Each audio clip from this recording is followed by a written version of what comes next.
Ah, And without further ado, I'm just going to introduce you while she gets prepared and ready to carry on. This is Dr. Linda Carlson, and she is,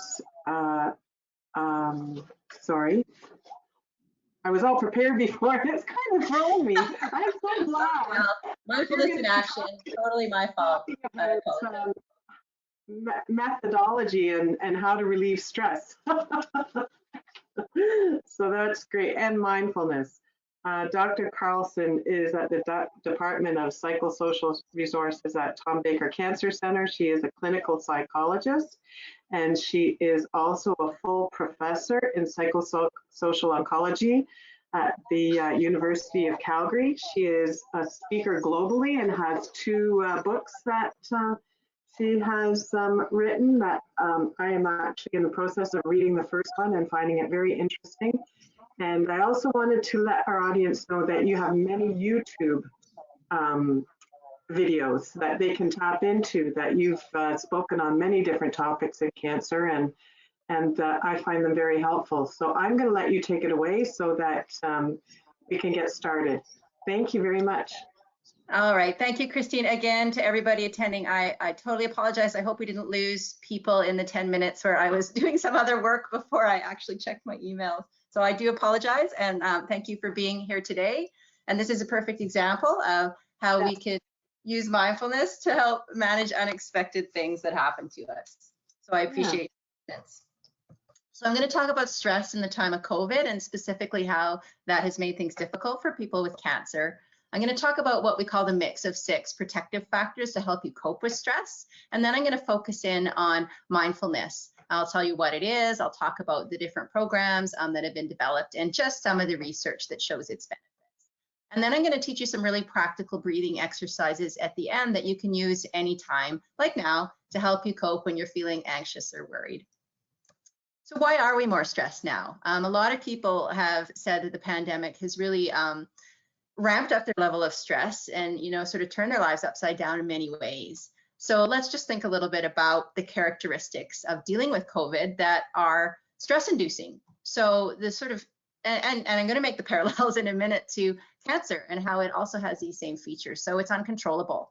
Really, for many of us, besides following public health guidelines, washing our hands and wearing our masks, there's not a lot we can do to control how the whole thing's going to spread or the magnitude of it, in locally and worldwide. So there's this feeling, this sense of uncontrollability. There's an uncertainty about what's going to happen in the future. And as humans, we don't like feeling like we're not in control and we don't know what the future holds to some extent. And that causes uncertainty, uneasiness, and anxiety. It's also of high consequence. It's important, right? So it's important for us individually to try not to get sick. And it's also important for us as a society and globally as we're seeing hundreds of thousands of deaths. So there's a good article, an article I wrote about coping with the pandemic that's at that link, and I'll certainly share these slides with you afterwards so you can take a look. So it's useful to think about risk factors of people who are more at risk or more vulnerable or susceptible to struggling during the pandemic, and also even with dealing with cancer. So if you have a history of mental health problems like anxiety or depression, they're more likely to be triggered off with these sort of stressful elements of what we're going through. If you're not sleeping well, sleep is a really important factor in maintaining balance and health. For people who are more reactive to stress, initially, if you're a kind of high-strung person, it's going to be more difficult to cope. If you're prone to worry and rumination, so worrying about the future, going over things in your mind, what if this, what if that, reliving the past and saying, oh, I should have done this, or if only. If you use escape or avoidant behavior, so trying to deny it's there, pretend it doesn't exist instead of facing things head on. And if you don't have a lot of social support or good relationships, it's difficult in stressful times when things are strained. And if you're experiencing social isolation to begin with, the pandemic has made that worse for many people. And so being alone and not having support is also a risk factor for having difficulties in coping. There's a really good podcast by one of my colleagues at this link around coping with COVID specifically. And then we think about cancer and COVID and how these things are related. And we know that people with cancer, well, we don't know actually, but it's hypothesized that people with cancer might be higher risk for contracting COVID, or not for contracting COVID, not higher risk for that, but having more complications, specifically if people are currently under treatment or if they're immunosuppressed by certain medications. There's the theory that people might be higher risk, although the research actually now, the latest thing I saw in journal JAMA, Journal of the American Medical Association, was that people with chemotherapy were not at higher risk of complications. So it's a bit unknown. There's uncertainty within patients about how much to self-isolate. So should you be more cautious than what they're saying in the public health guidelines? Should you just stay at home altogether? Again, the advice tends to be follow public health guidelines, wear your mask, and you'll be as safe as anyone else. But when and how to ease protective measures. And again, these are very individual, right? So some people just aren't comfortable going out at all, and that's fine. You need to do what makes you feel safe. But there's also fear of delayed or missing cancer treatments. For some people, surgeries or things were delayed, and so that can cause a lot of anxiety. Are there potential effects on care? And that's still being investigated, whether or not there's going to be long-term effects of some delayed treatments. And then people have to deal with advice, public health advice that's constantly changing and uncertain. So there's a good link here about coping with cancer and coronavirus that you can check out. But this is all maybe raising anxiety talking about all these things that are going on, but there's lots of things you can do as an individual to protect yourself and to increase your immunity and make you more resilient. So this is a wonderful book that I recommend by Lorenzo Cohen, who's a colleague of mine. It's called Anti-Cancer Living, and he talks about the mix of 6 protective factors. So one of these is diet. There's much you can do to improve your diet. For example, eating lots of fruits and vegetables, cutting out sugar and processed foods, that kind of thing, that will improve not only your mood, but also your health. We know that physical activity is important, and staying active, getting out for walks. I don't know what the weather's like in the rest of Canada, but here we've got a bit of an easing of the cold weather. Getting out there, even in your house, up and down the stairs, if you have a treadmill or an exercise bike, physical activity is really useful. Stress management, I'm going to talk about this, how mindfulness is really one of the best tools for stress management, and it's one of the best tools to help you sleep better at night. And these are important elements for your well-being. Love and support. I'm not going to talk a lot about that, but we know that having close social connections and feeling connected with other people is essential. So if you are having a hard time connecting with your loved ones, if they live far away and you haven't seen them, make sure you get on Zoom, get on FaceTime, and really try, pick up the phone, right? Stay connected. And avoiding environmental toxins. So these are things that you can eliminate in your environment, like certain kinds of plastics, pesticides, that sort of thing. The book goes into great detail on the evidence for why all of these things are important. I really recommend it. So I'm going to focus on stress management and sleep a little bit through mindfulness. So the question might arise to, what is mindfulness? It's a popular term in the media and the lay press, but what really does it mean? Here's an example of what you might see in the media on Time magazine. So I always joke that there's a lot of misunderstandings about what mindfulness is, and Time magazine would have you believe if you practice mindfulness, you're going to turn into a beautiful, serene young woman. Sorry, that's not the case. What is mindfulness really? It's paying attention on purpose in the present moment with an open and accepting attitude. Well, that's simple, right? We can all pay attention. Mindfulness is 2 things. It's a way of being in the world, so we can be more or less mindful at any given time. And it's also a practice and a skill that we actually need to intentionally cultivate, because our minds aren't that way naturally. We're more like this cartoon, right? So who's more mindful, the human or the dog? The human's mind is all over the place, but the dog is in the present moment. And it turns out the dog is probably happier too. But we need to train our minds to be able to stay in the present moment, because we're so used to dwelling in the past and the future that we've forgotten how to do that.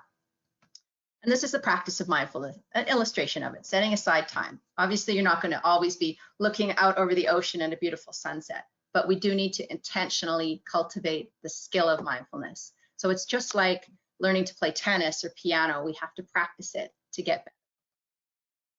So if you're not paying attention in the present moment, what's your mind doing instead? And research shows we have anywhere from 50 to 70,000 individual thoughts every day. And they've done studies where they ping people on their cell phones or give them pagers throughout the day for many days and ask them, what are you thinking about? Where's your mind? Is it, in the present moment on what you're doing, or are you daydreaming? And how are you feeling? And it turns out that almost half the time we're not in the present moment. So our mind's wandering, we're thinking about something other than what we're doing. And at the same time, people are happier when they're in the present moment, no matter what they're doing, right? And so why would that be? Like, where are our minds going when they're not in the present moment? And I've alluded to this. You might be like this woman whose mind is in the past. And she's going, oh, why did I say that or do that? Or how did this happen to me? And she's having all kinds of regrets. She's feeling down and depressed and sad, angry maybe even that things didn't work out her way. So she's dwelling in the past. Or maybe you're like this guy, right? You can see what he's doing. He's worrying about the future. What am I going to do? What if this happens? What if that? How am I going to get through all the things I have to do? And he's just getting himself all worked up and stressed and worried and anxious, right? So those people aren't particularly happy because they're not in the present moment. So mindfulness is just about being aware of and cultivating the skills of being in the now rather than yesterday or tomorrow. So it's pretty simple. So we can think of 3 components to mindfulness. We call them the IAA, so intention, attention, and attitude. So intention is why we practice mindfulness, and we do it on purpose with a specific intention or purpose in mind, which could be really simple, just I want to be awake and aware in the present, I want to be there for my life. But it can also be more specific, that you want to sleep better or cope with cancer or whatever it is. So that's motivation that keeps you going and practicing it. The what of mindfulness is attention training. So I mentioned this is training, this is a skill. You need to practice this on a regular basis so that your mind actually is, your brain actually changes when you practice mindfulness. It grows new neuronal pathways, new connections in your brain that support happiness and the ability to be in the moment. And the other pathways that are stronger maybe now that go to depression and sadness and rumination and worry become weaker. But we have to practice the what of attention training. And it's also important how we do this. So that's the attitude, because we can be really hard on ourselves, because it's hard to do mindfulness at first because, to pay attention, because you'll notice your mind all over the place and you're judging. And so we have to be very patient and kind and say, wow, I had no idea that this was what my mind was up to. Isn't that funny? Isn't that interesting? And really accepting our experience.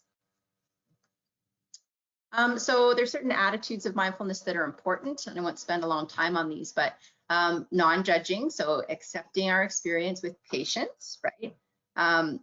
This idea of letting go of things we can't control, and non-striving. So non-striving is about, it's kind of paradoxical, right? Because if you want to, relaxation and sleep are 2 great examples, right? If you want to say, I want to relax now, I have to try harder to relax, right? It's not going to happen.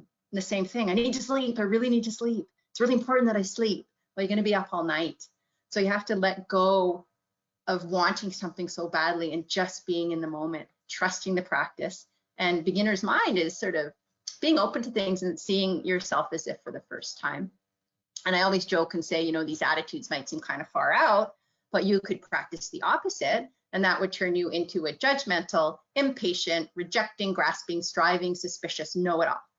Right? And maybe you know people like that. Maybe you are like that, but it's not a fun way to be. It's basically a recipe for stress, right? And so we talked about these myths around mindfulness. So it's important to think about what mindfulness is actually not. And it's not the same as relaxation, although you may feel relaxed. It's not hypnosis, which is useful for some context, but it's not goal-directed and sort of that absorption that you get in hypnosis. It's not a prayer or a religious practice, although it is compatible with every religious practice or any religious practice you may have. And really importantly, it's not clearing your mind of all thoughts, like the women on the Time magazine. It's not always peaceful and calm. So this is the biggest misconception. Mindfulness is just about awareness of your experience, your thoughts, your feelings, your bodily sensations, your level of tension as it's happening. Right? So we can be mindful of being sad, anxious, angry. We can be experiencing those things and still be mindful of them, still be aware of them. And when we become aware of what our experience is, then we have a window or an opportunity to change the way we respond to these things that are always bombarding us from the outside. So that's really important. And that's why people often get frustrated when they start to practice mindfulness, because they're like, well, my mind's all over the place. I'm doing it wrong. It's not working. No, it is working. If you notice your mind wandering, and you bring it back every time you bring your mind back to your focus, which may be your body or your breath or whatever. Every time you draw your mind back, you're strengthening a pathway in your brain that the ability to pay attention in the moment. So why do we practice mindfulness?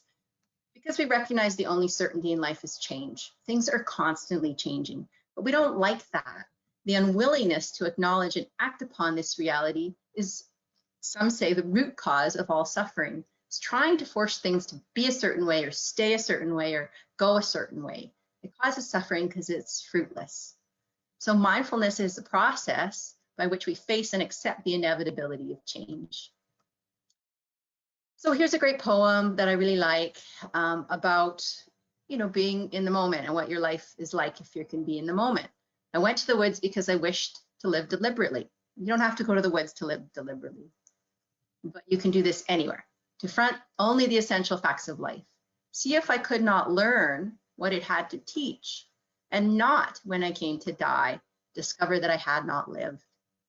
Right? And if we're not paying attention to our lives as they're happening, that's the inevitable conclusion. You come to the end of your life and go, what happened? I missed it, right? Or I was so busy worrying that I missed all the beautiful moments. And that would be a tragedy.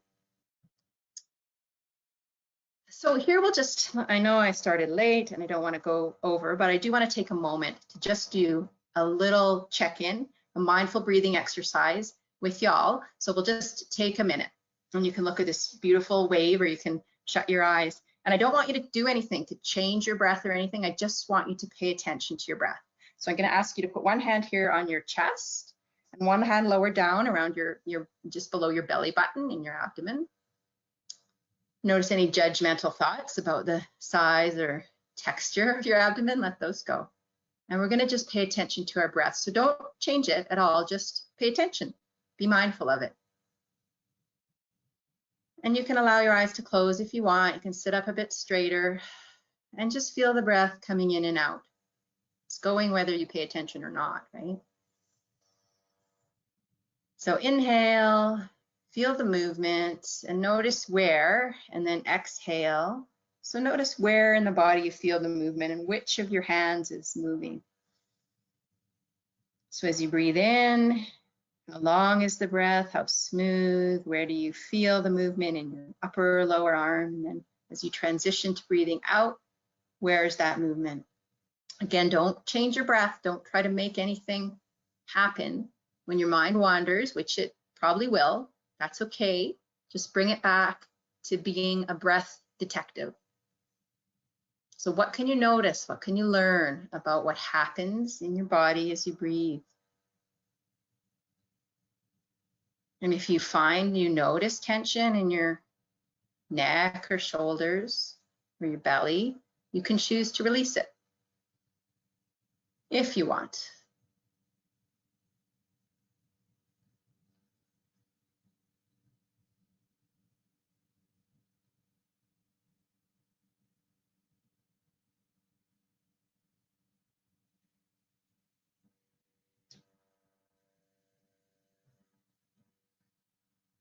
So just a couple more breaths, paying attention and noticing too, sometimes what happens is as you pay attention to your breath, without trying to, sometimes it changes in and of itself. And usually the change that happens is that it becomes a bit more calm and slow, and you might feel a bit more relaxed or not. So let's stop that now, drop our hands. We can discuss this at the end, what the experience was like for you, but let's carry on now. So I want to tell you about a program called Mindfulness-Based Stress Reduction that trains people in this skill or this capacity to be mindful. It was developed by a guy named Jon Kabat-Zinn. You can see his book there. It's called Full Catastrophe Living. It was the late 1970s he started doing these programs, and he really saw an opportunity to combine stress reduction, standard stress reduction, with mindfulness meditation techniques. And so he developed this structured 8-week program that he started offering at his hospital. And since that time, it's really taken off. And many of you may have heard of MBSR, or if not, there are programs available all over Canada. Most major cities have them. Many cancer centers have them. And there's been a huge amount of research now showing that this program is very effective for helping people cope with a wide range of physical and psychological disorders, including cancer. There's a wonderful research website called AMRA that has all the research if you're interested. But I'm just going to show you a little bit about the scientific research. And this is not in Google or something. This is in the scientific studies, the journal articles. And this just shows you the increasing interest in mindfulness over the years. So these are journal articles with mindfulness in the title. And you can see that it was around 2000, things began to take off. And now, so there was, 20 articles or 10 articles that year.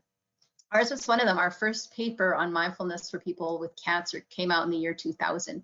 And now there's I think it says in 2019, there was 1,203 articles published.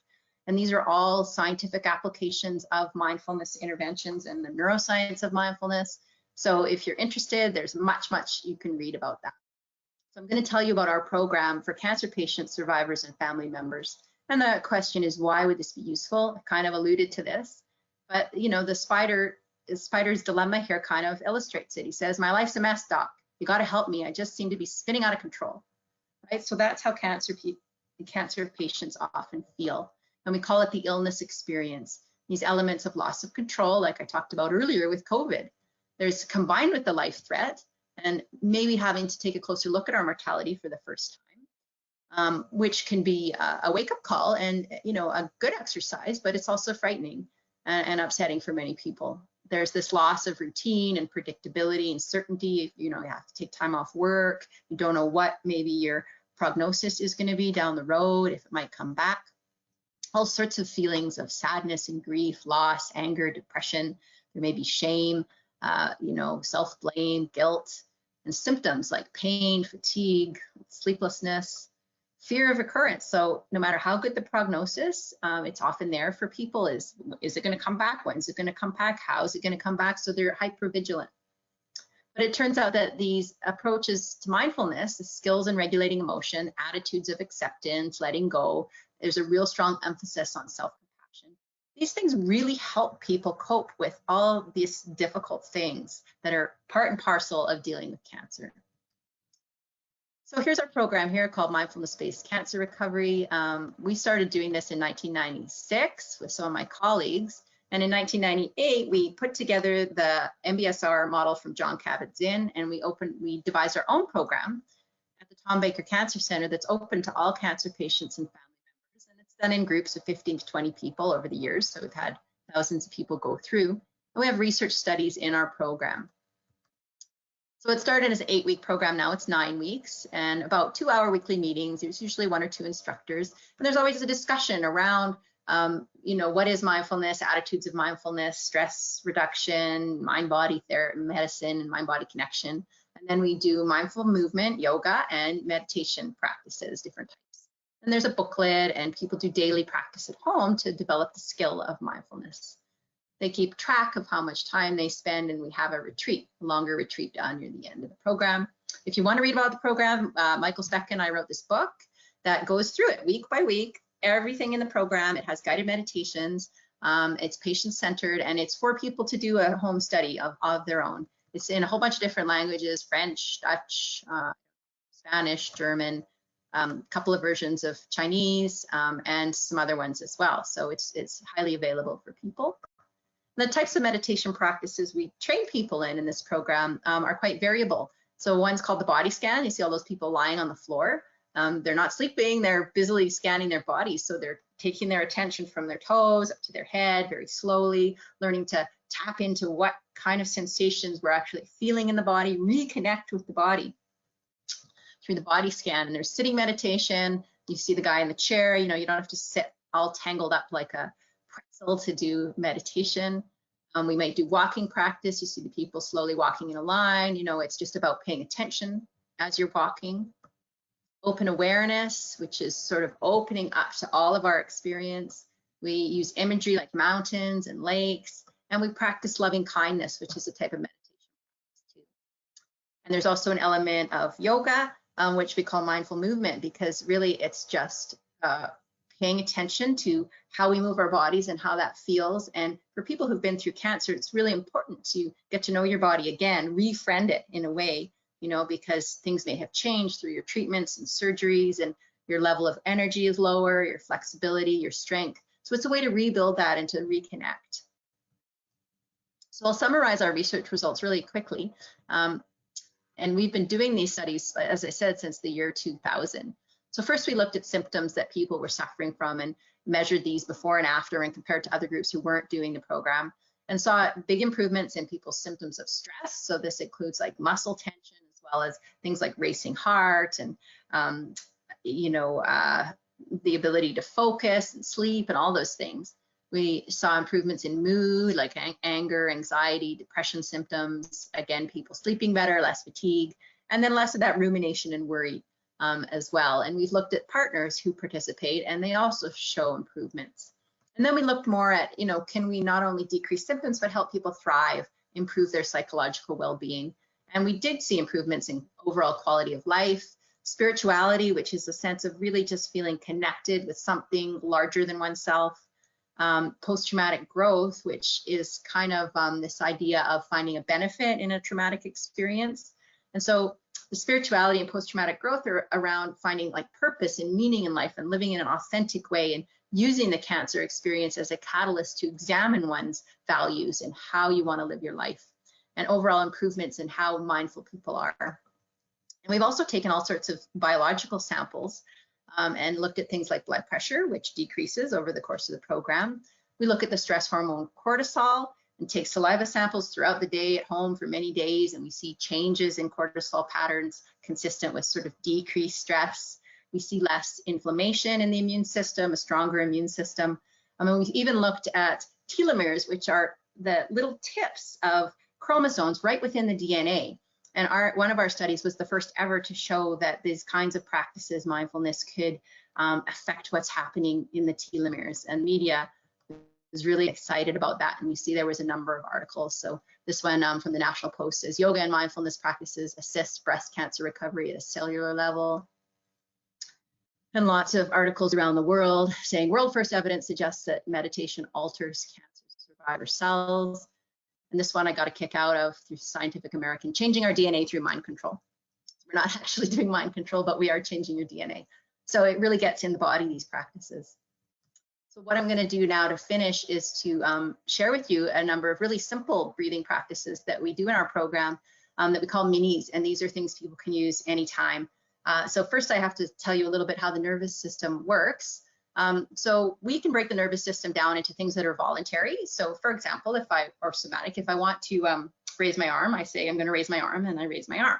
You're doing that by voluntary control, right? But there's lots of things in your nervous system that happen automatically through the autonomic nervous system. So you don't have to tell your heart to beat. You don't have to remind yourself to breathe. All your, glands are secreting hormones. All your organs are doing their job. They're digesting food. You don't have to think about that. It's controlled by the autonomic nervous system. And within the autonomic nervous system, there's two what we call arms or branches. So they're called sympathetic.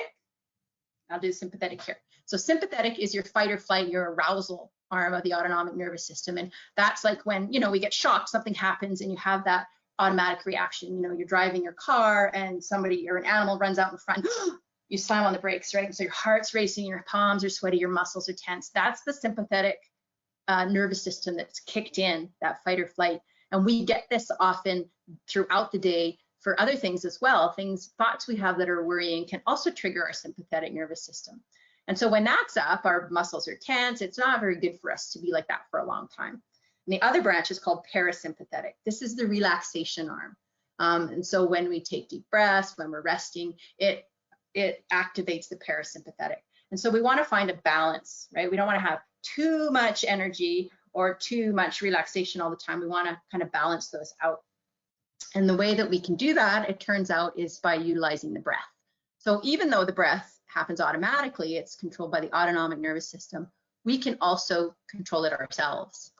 And so it just so happens to turn out that the two parts of the breath, the inhalation and the exhalation, are associated with the two parts of the autonomic nervous system. So the inhalation is more energizing. It's associated with a sympathetic fight or flight response, right? So when you think about it, if you're anxious, you're more like, you're breathing in a lot more than you're breathing out. And the exhalation is associated with the relaxation response. So when it's all over and done with, we take a big sigh, right? Where it's like, we take a big exhalation. And as we exhale, that decreases the heart rate and stimulates the nerves of the parasympathetic nervous system to relax us. So normally throughout the day, what's healthy is a balance between those two. And so these ways of breathing that I'm going to teach you help you balance the breath. And the first thing we need to do before we start, we're going to follow this count and this image of the wave. And before we do that, we have to allow the breath to become a bit deeper. And so we're going to let the belly soften and sit up. If you're slumped, just try and sort of sit up upright. Put your feet on the floor, flat on the floor, and it might help to put your hand on your belly. But we're going to try to get the breath long and slow up to a count of 4. And we don't want to force it. We don't want you to start feeling lightheaded or dizzy. So if you do, just stop. But the idea here is to let the breath naturally become slower.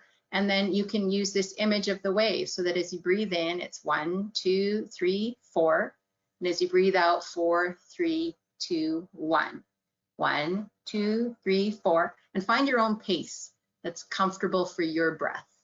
So you can close your eyes and visualize that wave, or just look at the picture and try it for a few breaths. And as you exhale, feel your shoulders dropping down, your belly dropping down as you exhale, and then see how smooth you can make the transition to the inhale.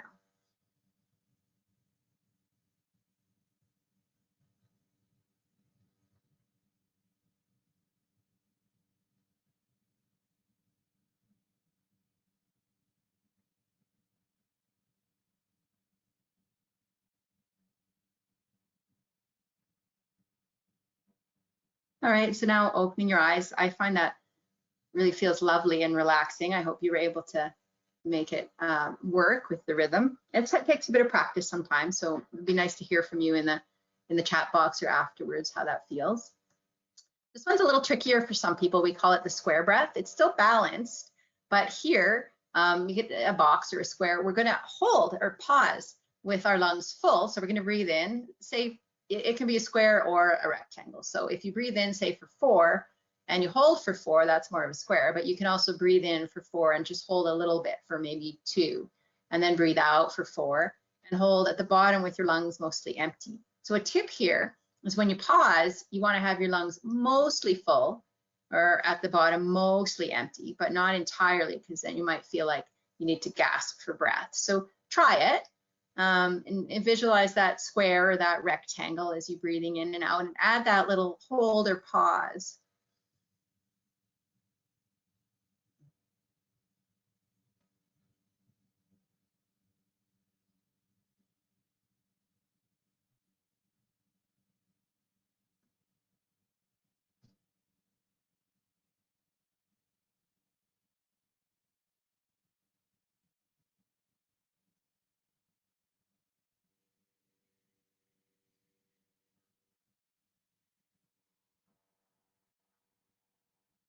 All right, so let's open our eyes and come back from that one.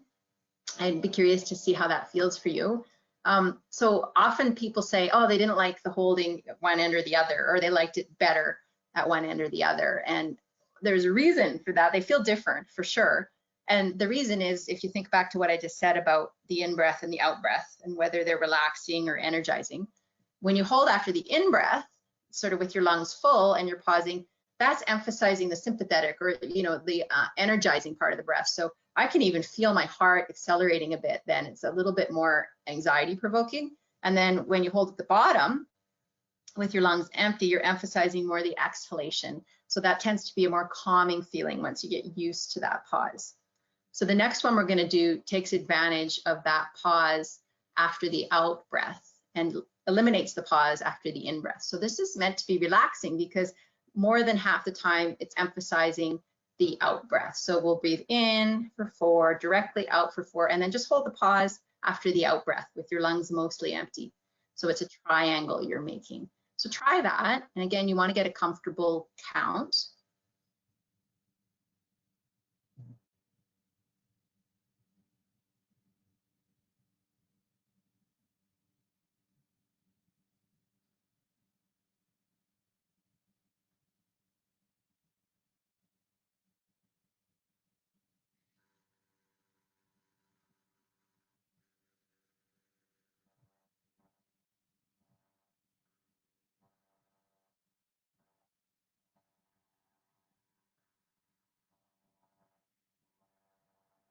All right, let's open our eyes. Hopefully you got the hang of that. And again, I'd be curious to hear how that felt. And then the last one is the opposite. It's an invigorating triangle breath. So the emphasis is on the inhalation and the pause with your lungs full. And then so let's do it this way. So we're breathing in, we're holding with our lungs full, and then we're breathing out, and then in again immediately and holding. So try that.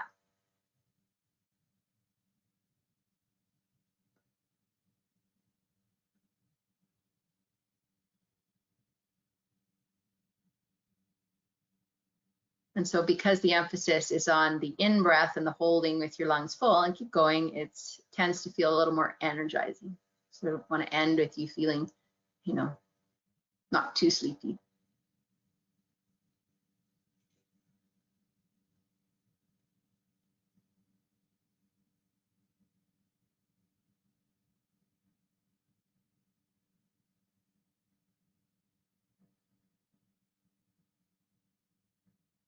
All right, so let's come back from that one.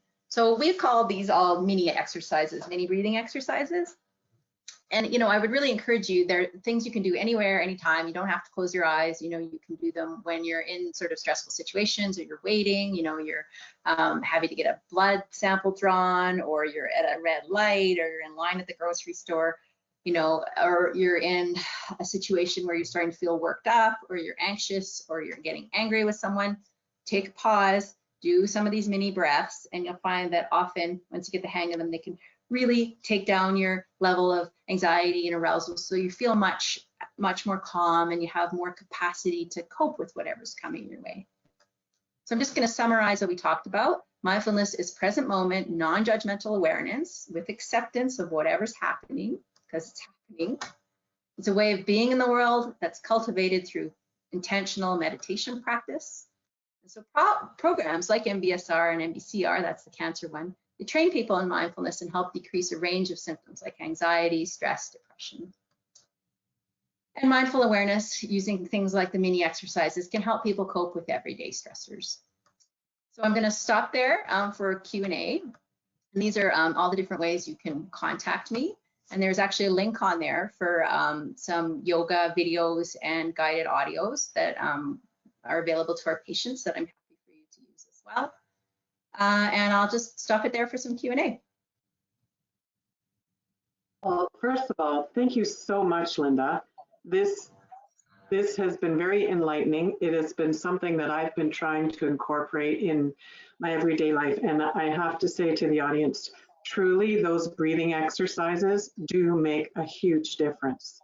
Just gives you a moment to just de-stress a little bit and refocus, so that you realize whatever you're going through right at that moment, it is not life-shattering. Like just catch your breath, and gives you a chance to think it, and you can face it a little bit more easily.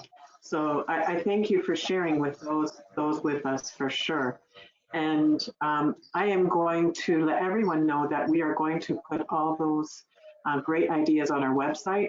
I know that I'm going to refer back to much of you have shared with us today, and I'm also very interested in your courses. So are these only available in Calgary?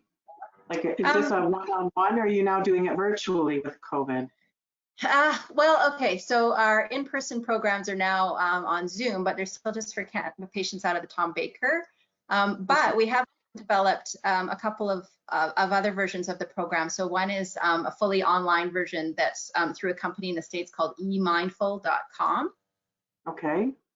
And so people can go to that website, emindful.com, and you can actually sign up for the mindfulness-based cancer recovery course there. There is a small fee for it through them, but they use a curriculum I developed for them, and they have their own trained instructors, and they run that regularly.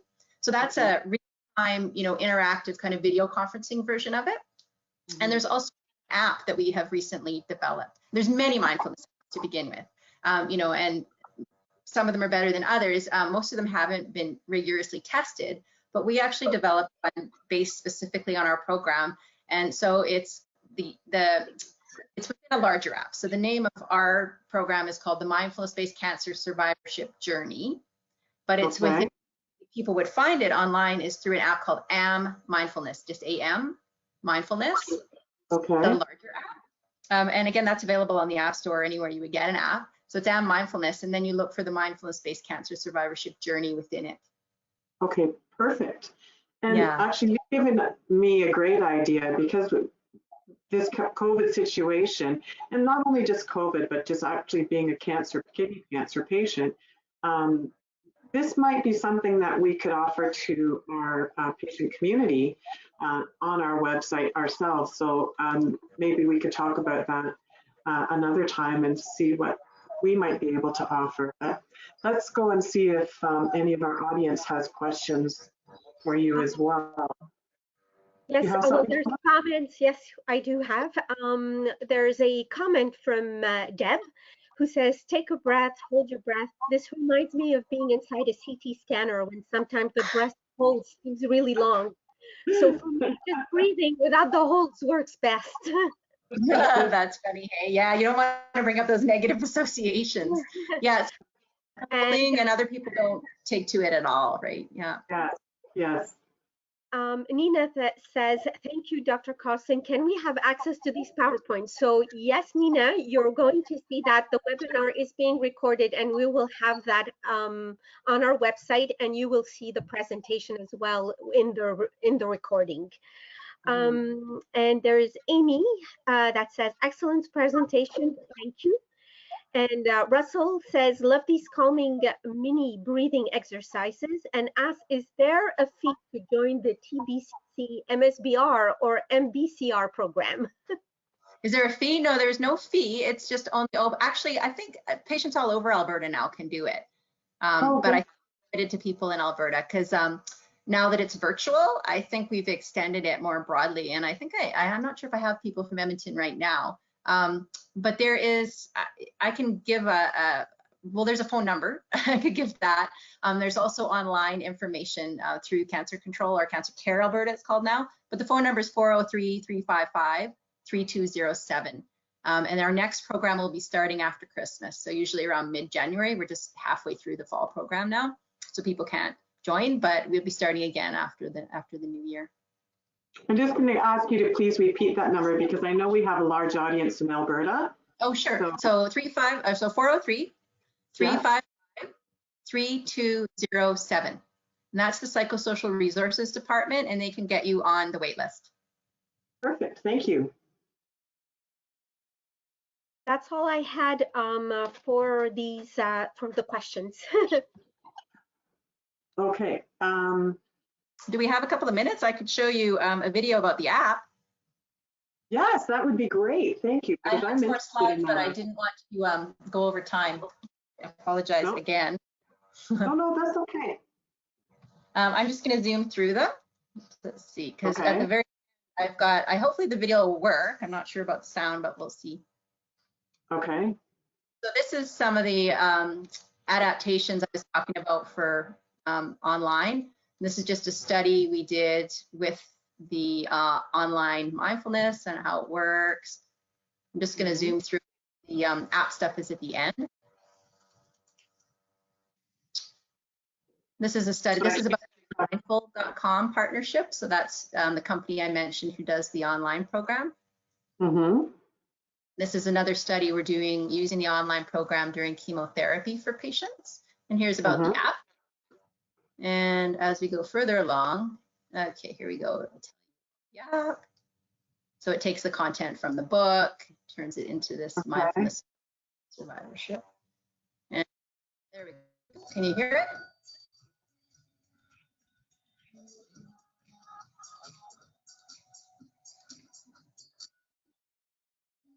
A little bit. Can you hear it? This is the book on your phone, right?